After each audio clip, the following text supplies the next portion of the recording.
Thank you, Sajja, and thank you, Saurav, for this introduction. Good afternoon and namaste, everyone. Introducing myself again, I am Pushpa, and I will be the moderator for this panel discussion. I currently work as a product development lead at Community Homestay Network, where I co-develop community-based experiences and products.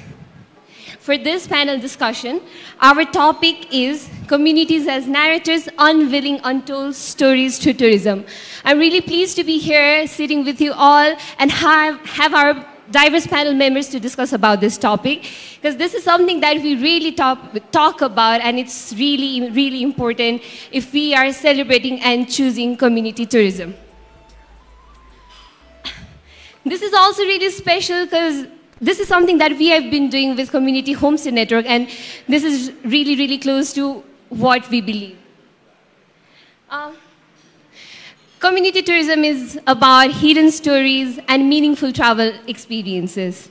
Communities should be the one telling their own authentic stories, but oftentimes travelers' perspective get in the way, developing a different kind of perspective and narrative. The narrative built by the tourists or the travelers often undermines the real essence and authenticity of community tourism. So the question needs to be asked, if we are choosing community tourism to truly understand community or to check our own privilege.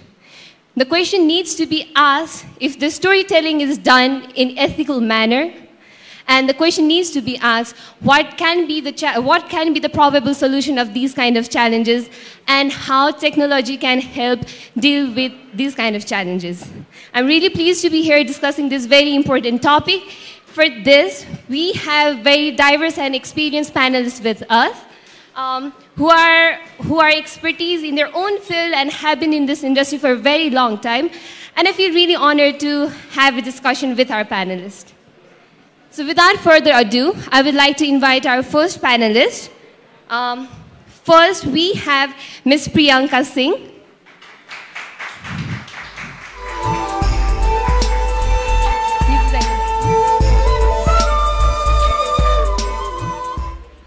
With almost 15 years experience working with communities and a master's degree in conflict analysis and peace building, Priyanka's work has brought her to remote locations across India, as well as Cambodia, Pakistan, and Afghanistan. As a community tourism project manager, Asia Pacific, Priyanka works closely with Planetera partners across Asia Pacific. Welcome, Priyanka. Next, we have Mr. Atulya Pandey.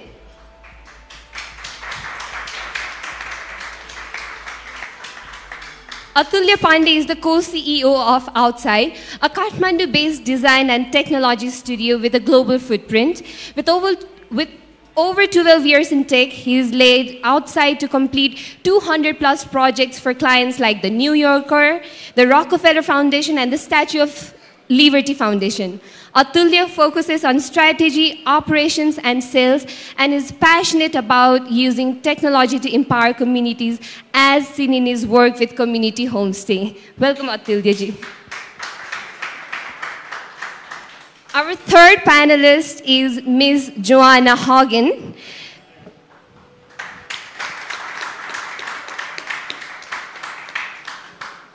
Joanna Hagen is an award-winning writer, speaker, consultant, and solutions advocate who has worked in communications-related positions in the travel and tourism industry her entire career. She is also founder of Rooted, a solutions platform at the intersection of sustainable tourism, social impact, and storytelling. Through Rooted, Joanna helps tourism professionals decolonize travel experiences and support sustainability using strategic storytelling. Thank you, Joanna. And last but not the least, we have Mr. Ashish Gupta. A round of applause for him.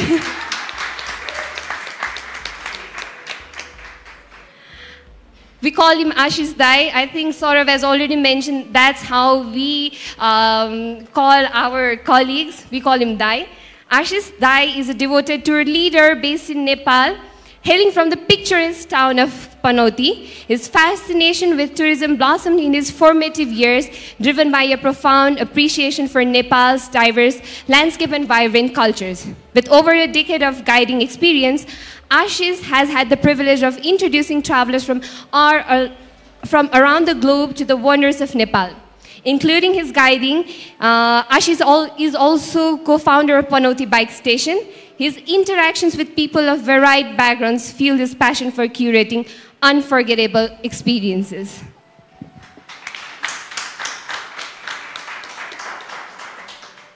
We have such a diverse panelist with us, and I'm pretty excited and pumped up to have this conversation with our diverse panel members who have varied experiences in this field.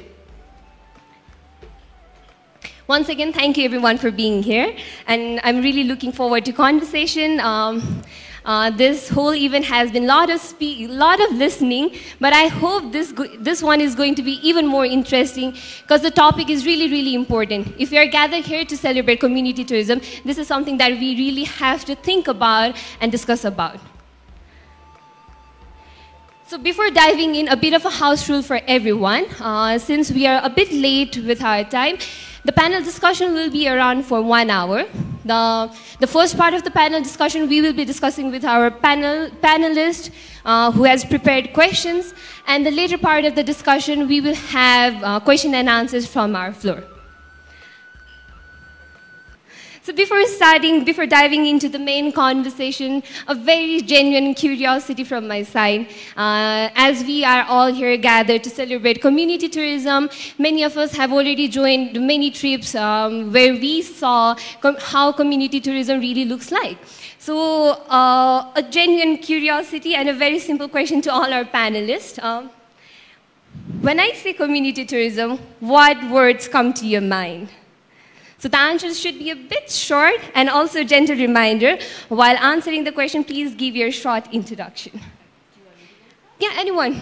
Yeah. And also please pass the mic. Thank you. I hope you can hear me. I'm not sure. Yeah. Okay. Thank you for that wonderful introduction, Pushpa. And I would again, can you hear me? No? Okay. I think it turns off now. Okay. Yeah. Thank you for the one. And if I'm too loud, you have to tell me.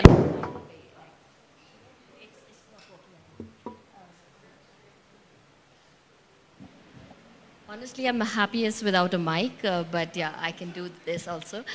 So thank you for the introduction, Pushpa, and I would again like to take this opportunity to thank Shivadai and Ayusha, Pushpa, Poonam, and the amazing, amazing team at Community Homestay Network for giving me this opportunity and this complete, you guys have pulled off, which is absolutely amazing what you've been doing for the last 1 week. Really kudos to the entire team. And I know there are a lot of people working in the back end of things. So Melissa, who has been I think, been doing a commendable job, to Saza, to everybody on the team. So kudos to all of you guys. And I am Priyanka, like she said. You want me to give an introduction, right? Okay, so I work with Planetera Foundation, and I've been with Planetera for some time now, looking at our partners, as we like to call them, in Asia Pacific region. And we are really privileged and honored to have Community Homestay Network under the leadership of Ayusha as a strategic partner. So whenever it comes to working Planetera in Nepal, it's like a no-brainer. I know we have the amazing backup over here with an amazing team at Community Homestay Network who already does great work in the grassroots, and we don't have to worry too much at Planetera when there is a project we have to work, or what we like to call partners, not projects, in fact, in Nepal. So that's just a little about me, but going back to your question, you said, what comes to your mind? If I can be absolutely honest and really biased, I would say the first word will come to my mind, my heart, when you say community tourism, is Planetera. However biased that might sound. And I would like to say Community Homestay Network. Honestly, from the heart, those were the two words to start with, I would say, that come to my mind when someone says community tourism. But going with that, I would like to say it's participatory, collaborative, community-led, community-driven, which is at the core of what we do at Planetera, which is community-led, community-driven, and inclusive, where you take everyone along, the marginalized sections of the populations, when we say who actually are left at the fringes of tourism, we like to say that. We like to take everyone together. So for me, it is, inclusive, it's collaborative, it's participatory, is what I would like to say, just to keep it really short. Yeah. Thank you. Well, thank you, team, everyone, for having me here. I'm Atulya Pandey, co-CEO outside. Let me start with, I'm a little embarrassed that I have my notebook here, especially seeing all the wonderful speakers in the previous session who spoke ex-tempo. So I'm embarrassed. You guys did such a good job. So agadi kaun bhako bakda speakers are like मेरो एकदम inspiring थियो. धेरै धेरै धन्यवाद. So उहाँहरु आउनु अगाडि चाहिँ before they came in, I actually asked ChatGPT. So I'm in technology, so I was like, hey ChatGPT, what comes to your mind? And then I'll sort of add to it. And then it gave me a list of words. And I'd like to scrap that. After hearing the session from the last session with the Homestay hosts, I'd say passion, hope, ambition, entrepreneurial, right? A lot of existing challenges on a day-to-day that the entrepreneurs, the homemakers, the homestay entrepreneurs are solving. So I'd say that, like those things, thank you for replacing what I had in mind. I would say, yeah, those things come to my mind. Thank you.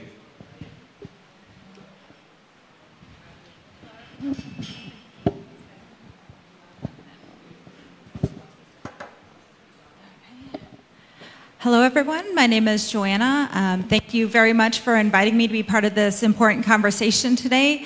As noted, I work at this intersection of social impact, sustainability, and storytelling. And so I spend a lot of my time thinking about words and the meaning behind words and what we intend to say when we choose the narratives or the stories that we tell. So coming to your question about what words come to my mind when I think about homestay or community tourism like this, I think of words like personal and intimate and active. I also think that a lot of people, a lot of travelers probably have a misconception that it's also always rural. And I think that is an opportunity we have when we think about how we talk about and think about community tourism in framing our story, that it doesn't have to be rural, but it really should be impactful. Oh my God, what a big day for me. From being a homestay member to one of the panelists of such a big occasion. My journey is so joyful till now. And when we talk about community-based tourism, the first word hit in my mind is local empowerment. Obviously, our main motto is working with the community and providing them enough opportunity to work in the tourism industry. So I'm very glad that I got such a big opportunity to be a panelist of this big discussion.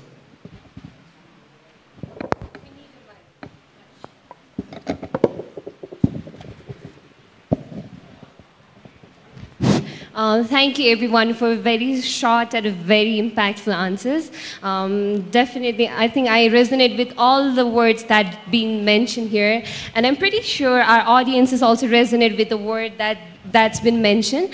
I really liked when we were talking about what's the conception regarding what's a take on community tourism. There's also a misconception surrounding community tourism. I think that is what we really have to talk about. Like Joanna said, the misconception that community tourism always has to be rural. It's a common misconception regarding the community tourism. Thank you, everyone, for adding these beautiful words. Adding to the misconception, since we have already talked about what's our take on community tourism, I want to dive deeper into this discussion and ask Priyanka, so what do you think are the common misconceptions regarding community tourism in the global market? Yeah, like you said, even I feel really embarrassed. I have these notes because I'm old school, so I carry notes. Technology might fail me. But our community speakers were amazing. They didn't need these backup notes, so to say. So your question was, what was the common misconceptions about community tourism. Yeah. So I think one of the common which I put down in my notes was regarding community tourism is that it's focused only on providing travelers with a unique experience, okay? Overlooking very important factors like socio-economic, environmental benefits, and someone in our audience, I think it was someone from the community who mentioned something really important today, who said addressing, I think it was Narration Community Homestay, who said addressing issues such as rural-urban migration. She touched upon this very important aspect. So I think there are much more and deeper things that we need to understand and have a more holistic understanding when we are talking about community tourism.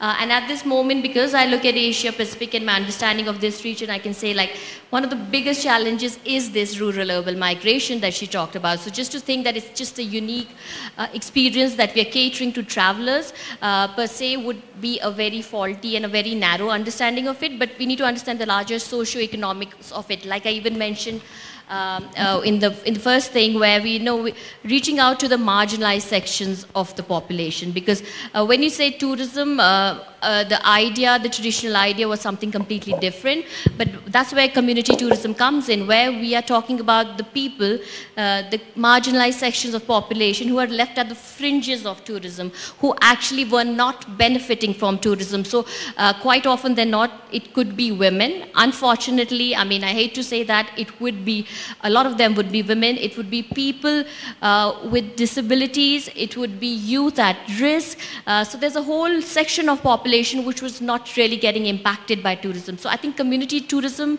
and just to think of it as this unique experience just for travelers, is a very narrow understanding. There's socio-economics of it, there's environmental factors. I was seeing some images over here where I saw some of our travelers, and I was with them on the last day.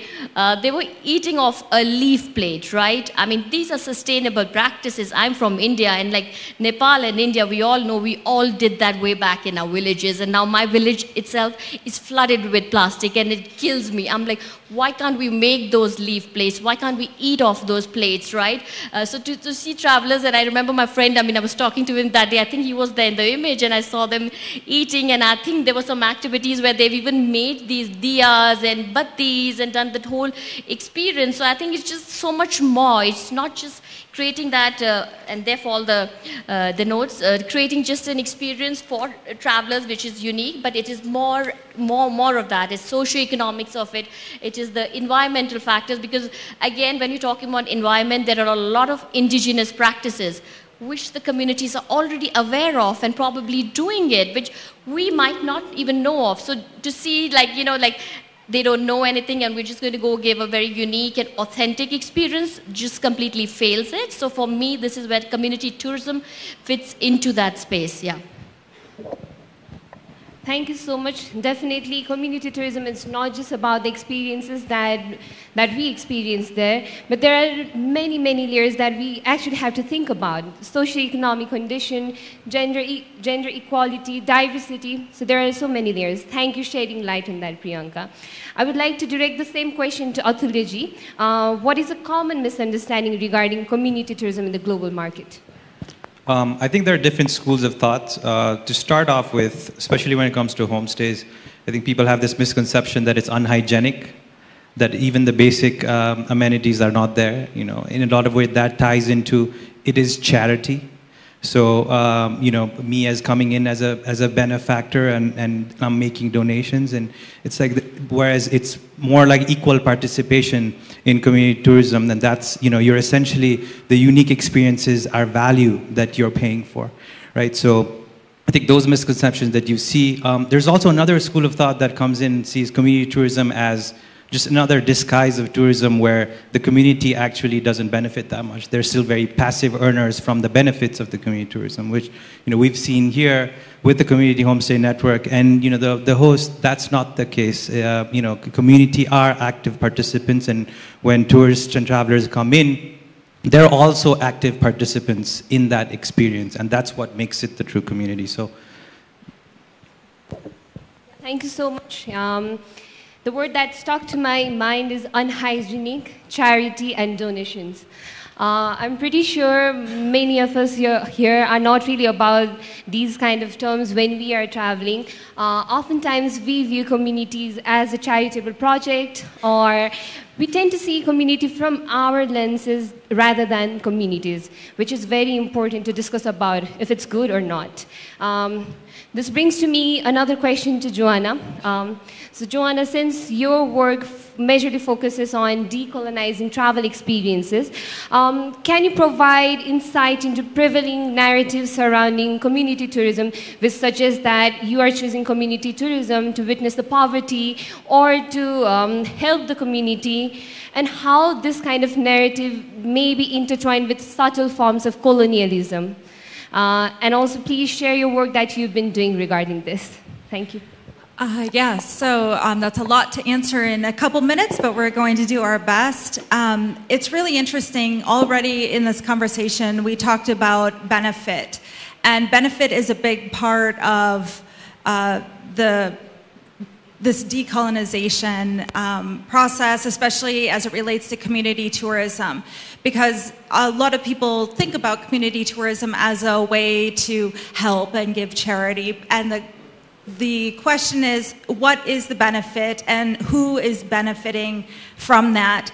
The truth is that leisure travel is largely restricted and reserved for people who have privilege and access. They have access to expendable income so that they are able to travel. They have passport privilege, which means they don't have to go through the red tape in order to travel. They have the time, they have the resources in order to participate in something like community tourism.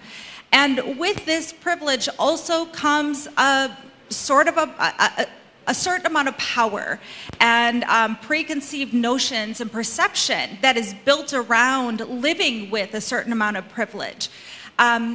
So when people who have that privilege, who have that access, who have created perceptions based around their lived experiences as somebody who has those things, when they travel to a community for a homestay project, or even to just another country that is considered of a lower income scale than them, it is common for people to have words like simple and poor and dirty, or not developed. I mean, even this idea of an undeveloped or developing country, that is something that is framed through the perception of somebody with privilege and power. And what happens then when somebody who has that mindset walks into a project like a homestay or participates in community tourism, there is a need to break down those preconceived notions so that they can best participate in the experience with an open mind. I participated in one of the FAMs earlier this week, and actually not only did we eat in Tapari, we made the plates with our hosts, and we were taught the experience, and also while we were learning to make our plates, our hosts were making plates because they used them.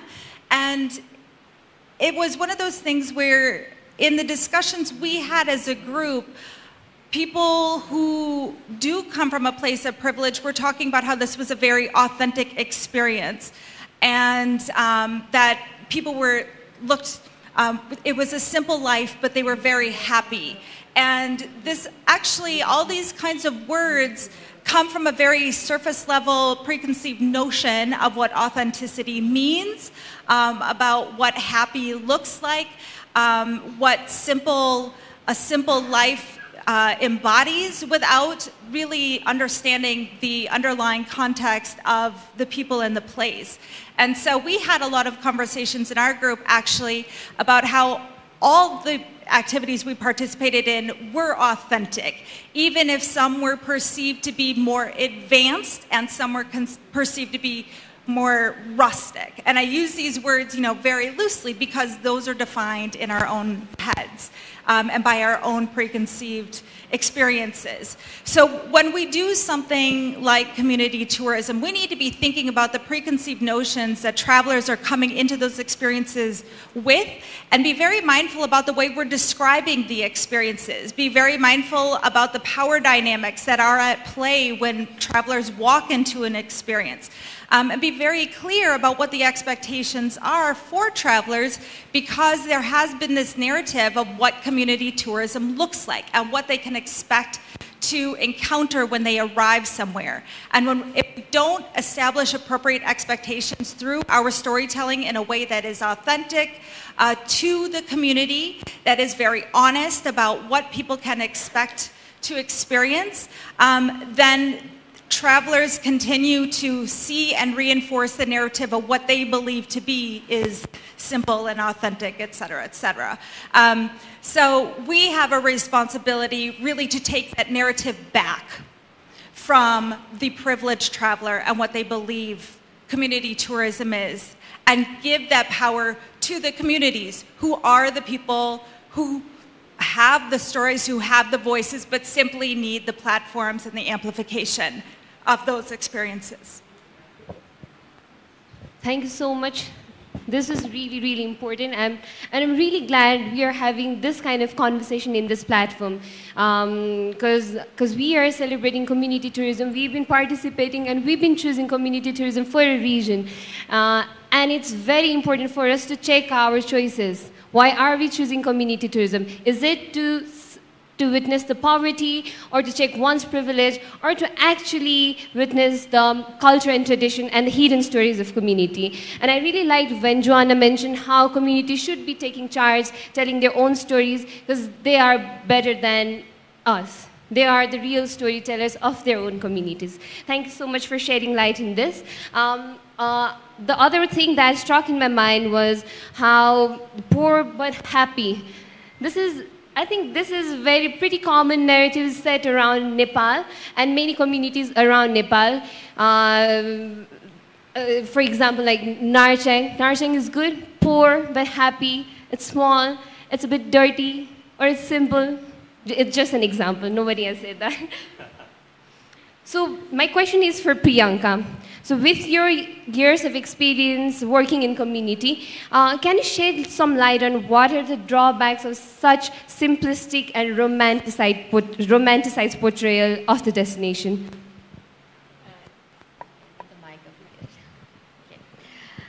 Yeah, I mean, this is like really problematic. Also going back to the earlier question also in many ways.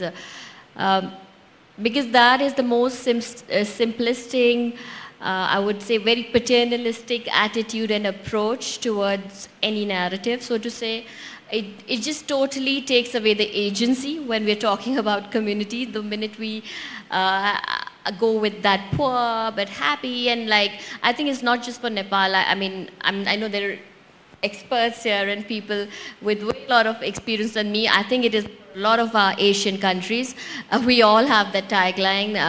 I can say it for my own country, so that I don't offend anyone. So I can take that as an example also, because that's just. And if you go with that, it's just going to perpetuate stereotypes. And like I think you already mentioned that word, and exactly that word fits in over here. Is we're looking at communities as very passive agents. Where they're just receiving, that they're passive in this entire experience of community tourism. And I mean, when you say like poor and go with things like that, you're making them passive rather than being active agents of change. I always say they all are.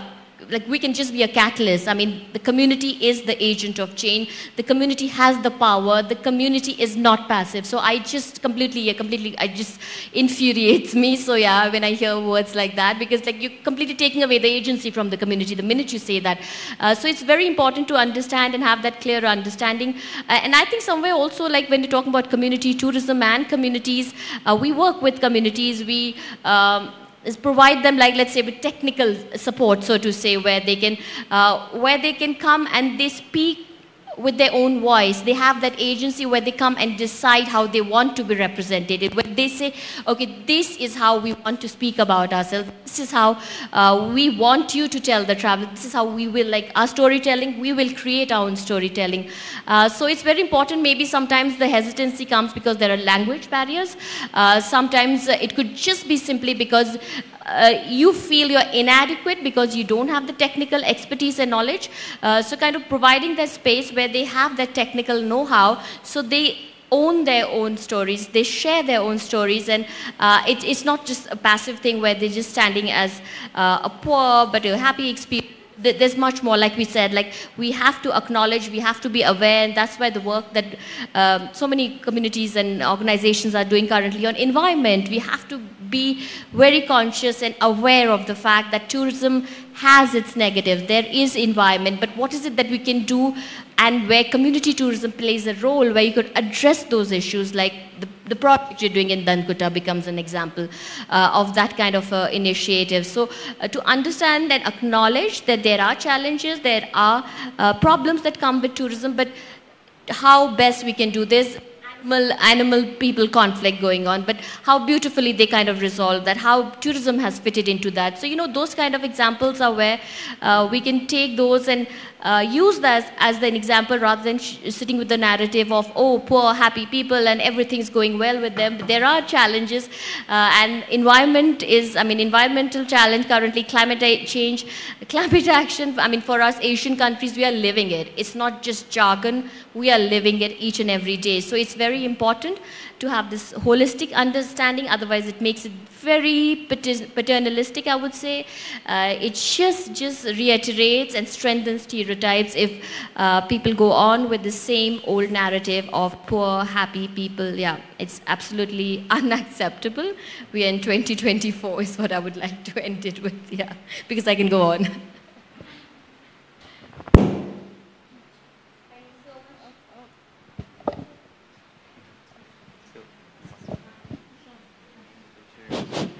Thank you so much. Passive agent. When we are talking about the traveler's perspective while choosing community tourism, it's very important for us to check what's the concept of what kind of ecosystem are we creating with community. Because with this narrative, poor but happy, we are here for charitable occasions. What kind of communities are we supporting, and what kind of community businesses are we supporting? And I think the problem lies when the community starts internalizing these kind of narratives set by the Western standards. So the problem will be there. Thank you so much, Joanna and Priyanka, for shedding light with such a great perspective from a journalism and from an organizational perspective.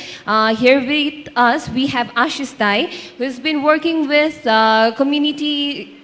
communities and also Western travelers as a tourism entrepreneur and also member of Panauti Homestay. So I would like to ask Ashish Dai to shed light on community tourism, as you are a part of a community yourself, and how community tourism has a lasting impact on local and future generations.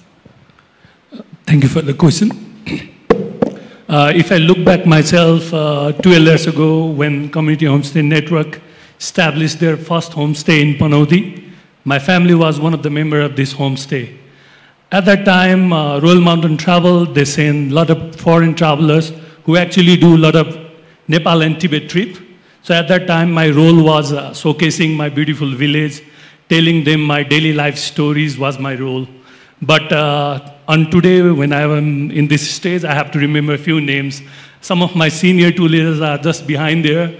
Pushkar Dai, Vaikuntha Dai, Naran Dai, and obviously Raju sir. So they are the one who pitched my story to my office that there is a guy named Ashish. He can be a next travel expert or who can work in the tourism industry as well. And I start my journey as a porter with them. Later on, I improved myself. I became assistant guide. From there, I'm leading various trips in different parts of Nepal, including Everest, Annapurna, Langtang, and obviously I'm a man from community, so I always lead so many trips in community as well. And this is all about the journey, but when we talk about the impact, especially the positive impact, I should share a few stories from Panauti as well. So in my introduction, we shared that I'm a co-founder of Panoti Bike Station. But if I look back myself in 2019, when a bunch of youngsters from Panoti, we planned for a mountain biking in Panoti, we don't have any idea. We don't have any effective framework. So we just reach a community homestay network. We tell them our story, what we are planning for the future. And they give us different ideas. They send us some of the experts of Nepal who are actually working in tourism industry, cycle expert. And later on, we collaboration with local authorities, stakeholders, and we create our own cycle route. Somehow in 2019, we were hit by COVID. It was a bad moment for everyone. Nobody's in a good mood. But at that time also, we utilize our time. We use our local resources, especially the men, especially young generation from there, who actually know the place better than anyone. So we create 4 special cycle route in our area. And currently, there are some big companies like G Adventure. They are running one of their trip called Mountain and Temples, which is also codename ANKK. So every year, currently, we already host more than 300 travelers only for the cycling. And every year, we are hosting more than 500 people. And there are 5 people who are actually currently working as a full-time job holder. And we are thinking about positive impact. We want to give something to environment as well. So currently there are 2 members from our own community who are actually electric engineers. And we are working with one of the well-known University of Nepal, Kathmandu University. And in 2025, we are planning to introduce our own electric cycle. So that is our plan for the future as well. And obviously, when we talk about the sustainability, creating job opportunities, community homestay network and community-based tourism, when we work there, it's also a university. We are learning from there, and we create our own ecosystem. So this is only about Panoti, but when I talk about Barauli or Vada, some of the naturists who are currently working in tourism industry, some of the experts, actually they are product of us. And now we have a big challenge because we only give them a platform.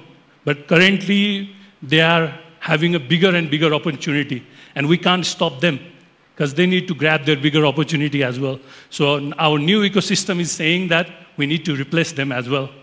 And the company like Royal Mountain Travel, my company, I'm proudly saying that whenever we are replacing someone, we are not going to hire anyone who did a bachelor or master in tourism. We'll hire them from our own community who actually work with us.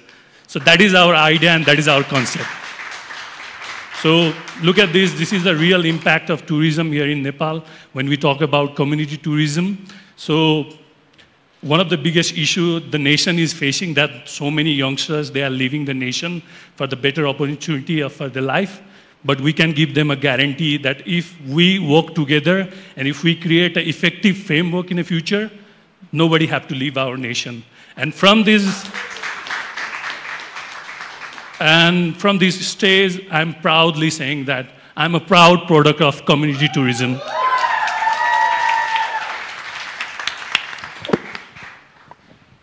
That was so inspiring. Thank you, Ashish Dai. It was well said, and it's just not limited to words. If you go to Panoti Community Homestay, you can actually see what's happening with community tourism. And Ashish Dai is just an example of how community tourism is creating ripple effect in the destination. Like he mentioned, there are other youngsters from Barauli Community Homestay and Bhada Community Homestay who started the journey with Porter and now are a tourism entrepreneur and a well-known naturist and guides. And also, that's really good with Panoti Bike Station and a really good future plan. Thank you so much, Ashish Dai.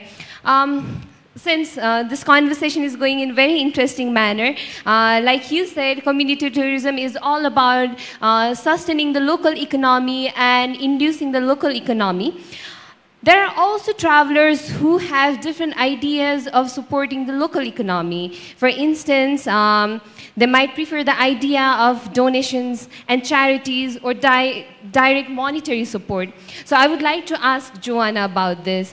So if the travelers have these kind of ideas on supporting local economy with direct monetary approach, what do you think about it?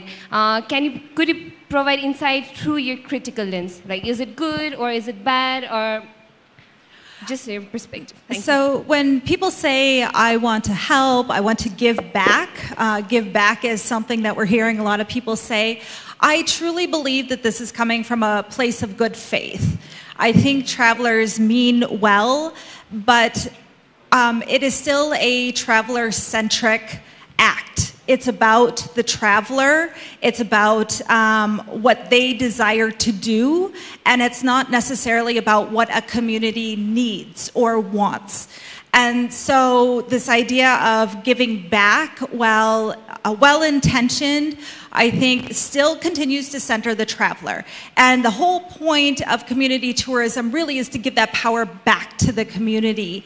And so if tourism is going to simply support communities in the best way possible versus dictate the way that they live and the way that their culture is shaped, I think the better question, instead of asking, how can I help you, in which the traveler is still the centric part, the main character there, I think we have an opportunity to reframe that question to, how can we be useful to you? And in that way, the community becomes the player that makes the decision, that decides if help is even wanted or needed, and what that help looks like. Again, I think this is a point of reframing the conversation away from the common narrative of traveler-centric and the traveler as the main character of the story, and placing this back into the hands of the local community. So I do think the intention is there, like a good intention is there. I think the financial resources are there and can be well utilized, but I don't think it's up to the traveler to decide how to be a savior in the community. That needs to be that power needs to be given to the community to decide if and how that help is wanted or needed. Savior, I think many of us were not aware about this word savior while traveling. Having pre-assumptions about the community, if they want or need the help, or what kind of support they are actually needing. Thank you so much, Joanna, for shedding light on this. It's really important for us to check our own understanding on community tourism and what the community is actually wanting. So my next question would be for Atulya, since we have already we are talking about the savior mentality in travel's perspective. You've been working in the technology field for a very long time. So how do you think this, in this age of technology, how technology can be leveraged to shift away from savior mentality while engaging in community tourism? Thank you. A lot of great points, so I'll try to see if I could add on top of that and not go back. But I think you hit the nail with the word leverage. I think it's important to look at technology not as the end solution. Right? Technology is a medium through which it facilitates the end solution. So I think that's how we have to look at technology in a lot of ways. And in a lot of ways, like, we're overstimulated with technology, so sometimes technology may not even be necessary. So I think it's important to look at that. Me coming from a technology background, I'm saying that we don't need technology for everything. But I think the savior mentality, we need to dig deeper and understand where this mentality is coming from. I think earlier we talked about, like, what, say, the Western world is talking about it. I think a lot of it could also, we need to introspect and see what are we communicating to the travelers, right?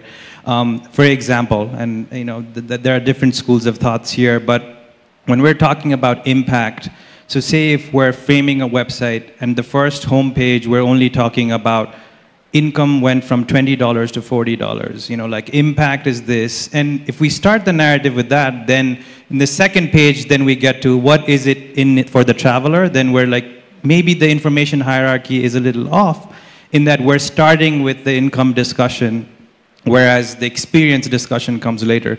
So I think we have to be very cognizant of like how are we communicating the information and packaging it in the sense that it's a win-win, right? Travelers know what they're getting and then also are very, understand the impact of what's happening. So how can we facilitate that through technology?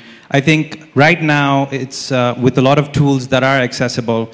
First off, could be to establish direct communication, right, with the hosts, with the active leaders of community tourism. Direct communication will create a dialogue, and that dialogue could solve a lot of things. So we have tools, WhatsApp, all these tools. And luckily now, and things are moving in this direction where translation tools are also being built into the thing. So a big part of language barrier is now being, somewhat addressed through additional tools. I mean, we can go on and talk about artificial intelligence and stuff as well.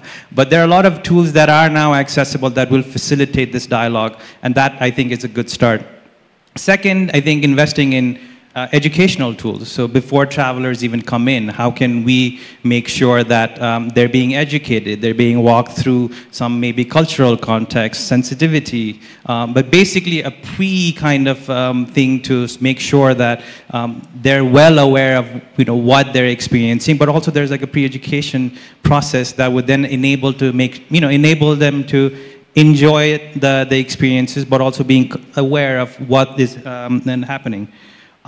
We talked about authentic storytelling, community-led storytelling. So with websites, with more accessibility, storytelling can be direct, right? So there's no need for a mediator or someone to come in. There could be authentic storytelling directly to the wider audience, and obviously social media platforms could be leveraged to reach an even wider audience. But in that sense, community-led storytelling would also address a lot of the savior mentality, just again making sure that things are clear. And when it comes to our people who have experienced it, so we know that a lot of us went on fam trips recently. You also have an important role on how you are storytelling, right? In the information hierarchy, what comes first? How is like the information packaged? So I think there's not to put the burden of responsibility on you guys, but there is somewhat like, how are we communicating our experiences? Because these are the things that people are reading. These are the things that people are seeing that could shift and change the mindset. So, blogging, vlogging, YouTube, Instagram stories, TikTok stories, those 1-minute stories, like what are we essentially communicating? Those things do matter. Other things, I think, byproducts where, just looking at how transactions are happening, I think what technology has enabled is transactions can happen in the location itself where, say, credit cards could be swiped, or wallets can be used, digital wallets, which again reinforces certain things that the benefits is among the community, but also that enables that kind of a discussion where at the end of the day, what are you getting? Like what are we experiencing? Lastly, which is something that we've tried to work with Community Homestay Network also, hopefully to come very soon, is through technology, through our websites, through our digital experiences, we can also communicate the impact stories better. Like tracing back to, for example, there's a lot of talk about using blockchain technology, which personally I don't understand either.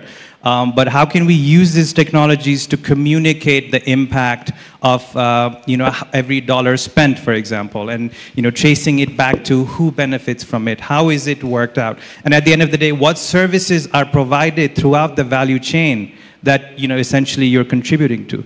So these are some tools that and practices that could perhaps shift a little bit the mindset of travelers. A little bit. But I think it's very impactful and it's very important. I really liked when we talked about how the websites and all the internet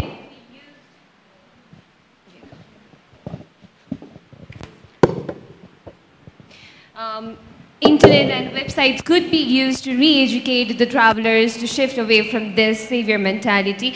And also, while we are talking about use of technology in the community homestays, recently we had a lot of training programs in our homestays where we helped them create social media platforms and also create a WhatsApp group for the communication and to actually bring this story out. Thank you so much. I have been given a notice that we are very short in time, so we might have to rush a bit. We have few questions before we end this. I would like to request our panelists to be very short with the answer, and I apologize for that. And also a gentle reminder for everyone, our panelists will be here for the whole day event, so if any questions, then you can reach them out during our lunch program. Moving forward, a question for Priyanka. So an organization like Planetera, who has been working with the communities for a very long time, how have you been working in the communities, standardizing the services while also preserving their values and authenticity? Yeah, a very important and valid question for us when we work in this space. So for us, while working at Planetera, we understand the delicate balance that we have to tread constantly, which is between standardizing services to meet the traveler expectations and also conserving the story and how the community wishes to keep that experience true to themselves, so to say.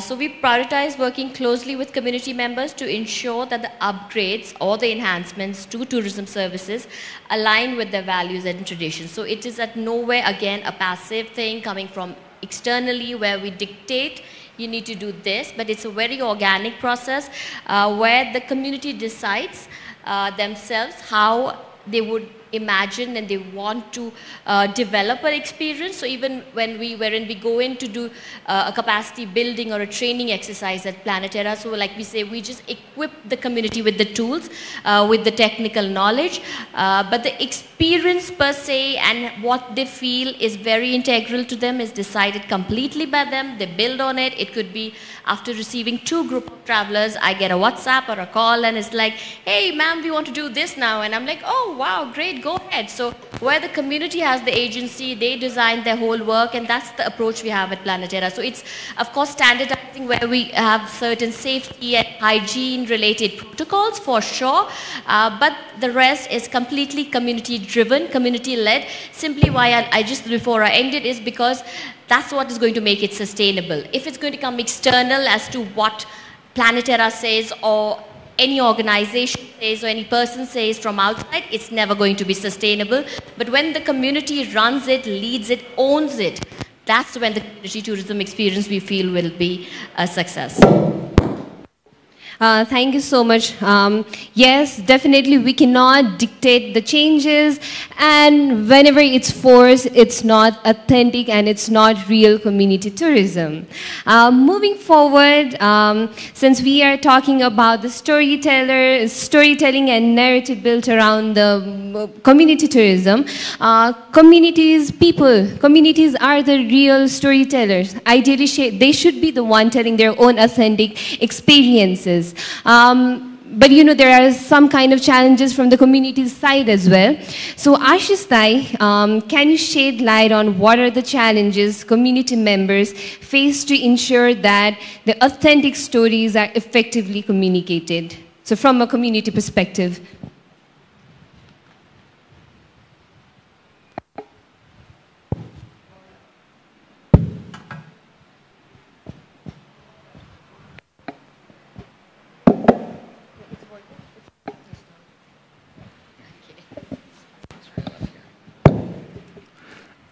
I think from this morning we are always discussing about the sustainable tourism and all the community-based tourism things.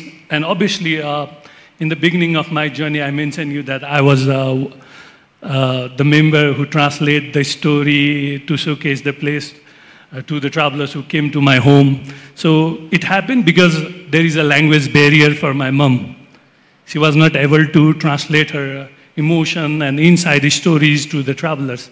So that gave me the opportunities. So for many people, maybe it's one of the thing that which can hamper them not to get a better opportunity, but at the same time it create a better opportunity for me as well. So yes, obviously when travelers and families, they did not share a common language, it create a misunderstanding sometimes. You can't tell them the real story of yourself, of your family, or of your community as well. And apart from that, sometimes it's misleading. So the message can be different. And I think Pushpa gave us a limited time, so I would love to add one of the most important things. Every time when we talk about sustainable tourism, it should be economically,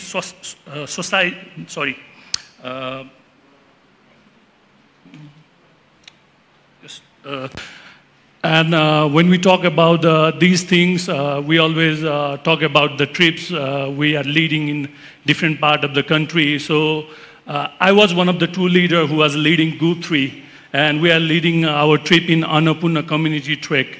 And why we are leading that trip? If you talk about Nepal, mostly people talk about either Annapurna or Everest. And if you talk about Annapurna, either it's going to be Annapurna Circuit, Base Camp, or a Poon Hill Trek. So in a Poon Hill Trek, one of the data says that every year, during the 2 big seasons, more than 10,800 people travel. And within a distance of just a 1.5 hour, we went to the place called More Dada. And do you know what is the data says over there? In a 1 year, 500 people. So look at the change. And what we are actually trying to sell. So when we talk about sustainable tourism, we think about over-tourism as well. So from last year's, our company, Royal Mountain Travel, we start to change our trip plans. We are not selling more towards Poon Hill Trek, because nowadays people start to call it a Coca-Cola trail. Because you are walking there, there are so many shops, so many restaurants, so sometimes you feel like you are in a tunnel. But now, from last year, we are selling Annapurna Community Trek, where are the people? On my last trip, there are 4 travelers and myself. We have been there, and in the whole 6-day trip, we met 10 people. So within a 1.5 hour of distance, look at this, what is the biggest impact there? And already Silaji and others, they explain about the tourism impact and things. People only remember May 29, 1953, because Tenzing and Edwin, they submit the top of the world. But people don't want to remember June 3 and 1950. That day, the first over 8,000 submit was happened. And she was telling us the whole story. Nobody want to go to the North Base Camp. Nowadays, we only talk about the base camp, which is all about going to the trekking base camp. Yes, so we are making a balance about over-tourism. Same time, we have to think about we should give them enough tourism as well so that it can increase their livelihood as well. So these are the main barriers, actually, the language. And obviously, Atulya is here, so they are some of the expertise. Priyanka is here, so they can create handy tools that the local communities can reach the global market, the digital market, easy way. Thank you, everyone. Thank you. Language barrier. Yes, there is language barrier. While we are having this conversation in English, oftentimes we talk in Nepali, but for many communities, it's not their first language. They have their own language, indigenous language, and Nepali is the second language, and we cannot imagine everyone talking in English, because it's very difficult for them. So my last question would be, staying in the same topic, language barrier, my question would be for Atulya. Like he mentioned, there is always the difficulty of language barrier while storytelling or communicating their authentic storytellers. How do you think, or do you think advancement of technology can address these kind of challenges? If so, how? I would like to request again a very short answer because we are very short in time. Thank you. Thank you. So yeah, I'll just get straight to the maybe talking about the tools and stuff. I think yes, but like you rightfully pointed out, a lot of the language translations have become easier for major languages, but not accessible for all languages. So I think it's important to stress on that. However, the good thing is with a lot of these machine language things that you hear processing, languages, these languages training models can be trained much faster. So in order for us to introduce a new language for translations, there's good news that that's become significantly faster. So 15 years to say introduce Nepali to English translation, say Bhojpuri to English is going to be much faster because we have these trained models. So that's the good thing about machine learning and you know, perhaps AI. One thing that we've noticed recently from a translation standpoint, there's real-time translations now. So once the models are trained, you put an audio, and within 5 seconds, there's audio, perhaps even in your own voice, that audio is generated in a new language. And I think that really perhaps bridges the gap a little bit, like you said, about you know, authentic connections with people. There is somewhat of a delay, but that sort of enforces the communications between two human beings, and that's a good start. The other thing that we've noticed, especially when you're talking about ethical storytelling and reaching a wider audience, is once you have a video on a particular language, so let's say English, for example, it's become significantly faster and cheaper to introduce multi-language videos in a short span of time. So we were working with a nonprofit that works in fisheries, and you know, they're also they're called Community Catch. So they're trying to help communities of fisheries. We created a video for them in English, and in less than a week, we'll perhaps launch video in 15 languages using you know, AI language translators, and you know, it's become much easier. Having said that, none of this will be possible if there is no digital literacy. So I think it's more important to stress on that. Understand where people are coming from, their backgrounds, and then introduce technology slowly and steadily to make sure that people are, you know, understanding and benefiting from the technical use. You know, sometimes we tend to go and we will do a 7-day workshop and we'll overwhelm people with technology, and at the end of the day you would achieve nothing. So I think it's important to understand, look at it from a digital literacy standpoint, but also, you know, slowly, steadily introductions of technology that, you know, perhaps helps the communities to, you know, be better communicators, to be better storytellers. Just like what Johanna had mentioned in the previous session, like we should not be the one telling what communities need, but we should actually learn it from the communities, what they are actually wanting or needing. Thank you so much, everyone. That was a very wonderful conversation. We are almost at the very end of the session.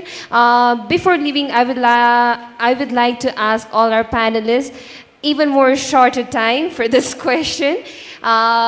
Just ending like it how you started.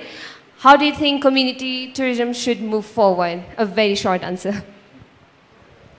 Okay, maybe I just make it let's say like calling it with more cross-cultural interactions, getting the different stakeholders that we've been talking about even in the other presentations, getting them to have that kind of interaction. So it's very important for everyone to sit together and talk about it and know each perspective. So be it the travel agents, be it the communities, be it the travelers like you were mentioning, educating everybody at every level, so then it can be truly collaborating, engaging with multiple stakeholders to have that understanding of what you're trying to achieve with community tourism, where you respect each other, you understand each one's perspective. So having a cross-cultural and multiple stakeholders, so to say, kind of interaction, and getting people to, I mean, giving them that space where they feel comfortable and safe to actually have those conversations with the various stakeholders which are part of the whole chain of community tourism. Since I am from technology, I'll look at it from a technology angle.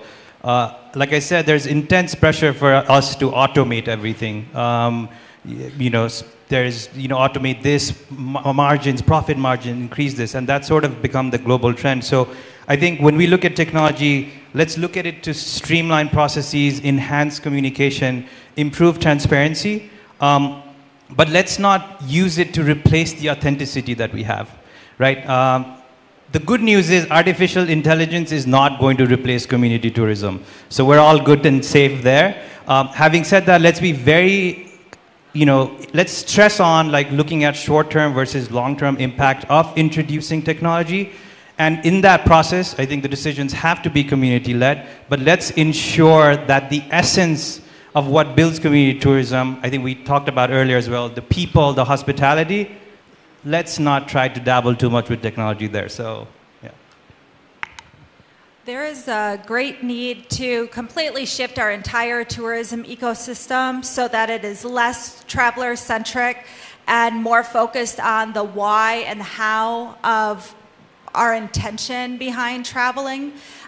Leisure travel is a gift, and because community tourism done well, like Community Homestay Network has done, is built on this ethos, I actually believe community tourism is in a very valuable position to lead the rest of the tourism ecosystem in showing what this model can look like in a really responsible and powerful way.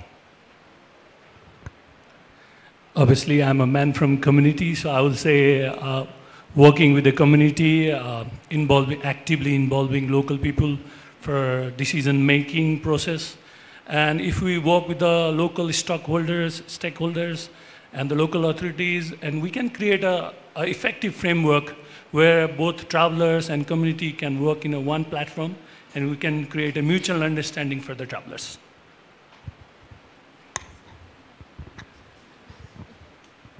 Thank you so much everyone for this insightful conversation. I really enjoyed the conversation. I was really, really inspired with all the answers that I got to hear, and I'm pretty sure all our audiences equally enjoyed and had the insightful listening as well. Thank you so much. We have already crossed our time, so that means if you have any questions for our panelists, we will have a lunch break and other sessions, so you can ask them directly. You can go meet them and ask if you have any questions related to the topic they just discussed. Thank you, everyone. With this, I would like to ask our MCs to take over the session. Thank you.